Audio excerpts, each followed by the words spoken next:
right, questions for Steven. Andy? Stephen, obviously with it being UNC week, is there a little more juice to this matchup for you going down there again? I mean, I wouldn't say so. You know, it's obviously a different scenario playing against them that I used to be there, but I try to, you know, bring the same juice that I have for every game. What has your season been like? I know you were nicked up a little bit in August, I think, and then you came back, and so far, receptions in a couple games so far. Do you feel like you're progressing the way you want to? Yeah, most definitely. I think I am. Obviously, I got areas to improve. You know that. You know, after every game, I watch myself. You know, I try to be harder on myself than the coaches can. So, yeah, I think I definitely have steps to take, but I am proud of how I'm playing right now, and hope to continue to play good. Where do you feel like you've improved the most since you got to Blacksburg? Shoot, since I got here, I'll say my blocking really, because in this offense, I'm required to block like safeties more often. And at UNC, we didn't blocking wasn't a big part in the offense. So when I got here, I would say my blocking definitely. Was blocking something you were familiar with already, and what was that adjustment like, and do you enjoy that? Yeah, I mean, I was familiar with it, obviously. You know, there mostly I played like the slot, so I was like blocking backers over hang defenders. But now here, you know, I play mostly like just outside receiver. So yeah, I actually do enjoy it. You know, sometimes kind of wakes me up, gets me going a little bit. As the receiver group as a whole, where do you feel like you guys have taken the most steps under Fontel Mines through these first couple weeks? I would just say playing like clean football, you know, executing. I feel like everybody in the room's done a good job who's ever gone in there. You know, we've been able to put new guys in and just execution, really. Back in the room, Anthony? Yeah, Steven, I know you were on the other side last year, but obviously the game against the Tar Heels to start the year, first game back with fans in the stands after kickoff. Just what was that experience like for you on the other side? And then do you get the sense that maybe there's some extra juice? I know this has kind of been a rivalry that's been building up the last few years. Yeah, so coming in here last year, that was my first game, like, because my freshman year was COVID year. We had gone to Florida State, and they were pretty loud, but that it was definitely the loudest I'd ever been in. You really couldn't hear yourself think.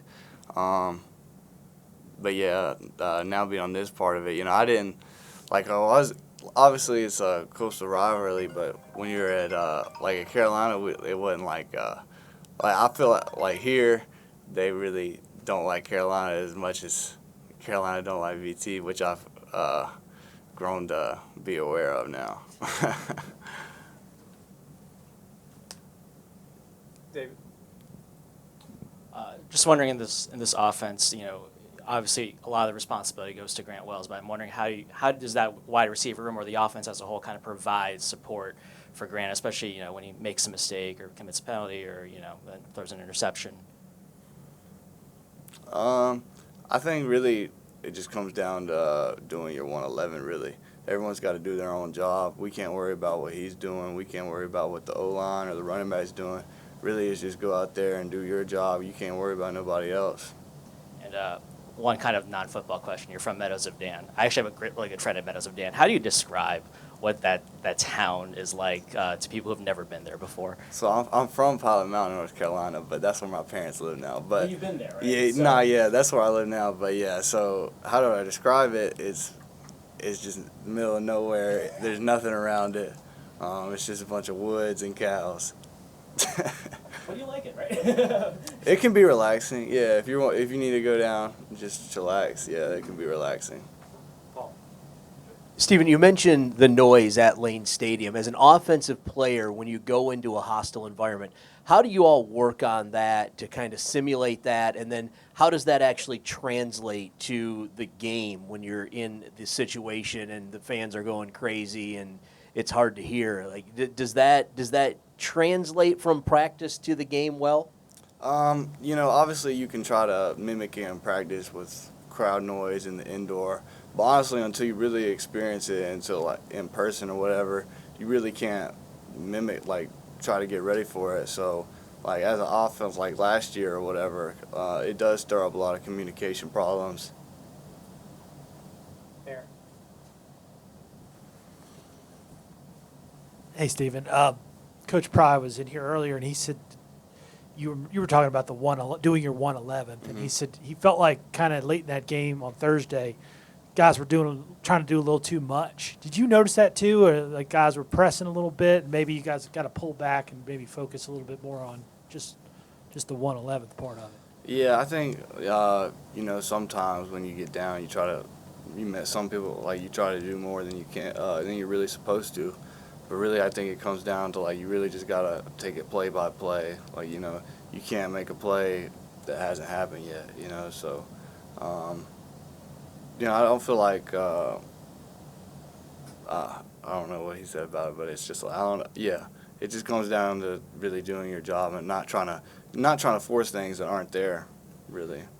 And obviously, we know UNC is very explosive. I mean, do you guys kind of feel a responsibility as an offense to kind of take a little pressure off the defense because they're probably going to give up a few points, you would think? Yeah, most definitely. They got explosive offense. They got explosive players.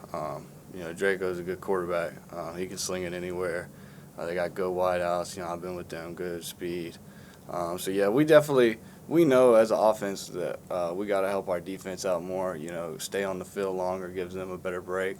So, yeah, hopefully we can – and obviously that comes with, our preparation this week, just trying to, have a good Tuesday practice today, trying to improve next week. Thanks, man.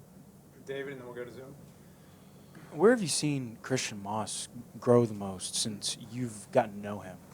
Yeah, so I think his maturity and just learning this offense, and his confidence a lot, because Moss has always had the talent. I've seen that from day one. He can do pretty much with as good as any receiver I've been around.